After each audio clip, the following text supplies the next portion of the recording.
अगला सवाल आपकी स्क्रीन पर है। कहा जा रहा है कि किसी भी इम्तिहान में कामयाबी के लिए मेहनत ज़रूरी है। किसी भी इम्तिहान में कामयाबी के लिए मेहनत ज़रूरी है। अब ऑप्शन देख लीजिए, थोड़ा-सा इधर कर दिया हूँ। परीक्षा में सफलता के लिए कड़ी मेहनत ज़रूरी है।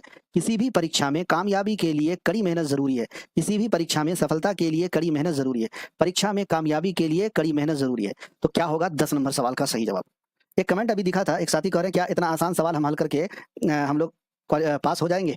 मेरे भाई अभी तो शुरुआत है, ठीक है? कभी भी जब हम और आप पढ़ते हैं, किसी भी चीज़ की तैयारी करते हैं, तो हम लोग बेसिक से जो है हार्ड की तरफ जाते हैं। यानी जो पहले बुनियादी चीज़ को पढ़ते हैं, उसके बाद ऊपर की तरफ जाते हैं। सब आप जैसे इंटेलिजेंट लोग नहीं हैं। सब आप जैसे ज़हीनो-फ़तीन लोग नहीं हैं। सब आप जैसे इंटेलिजेंट लोग नहीं हैं। हमको सबका ख़्याल रखना पड़ता है।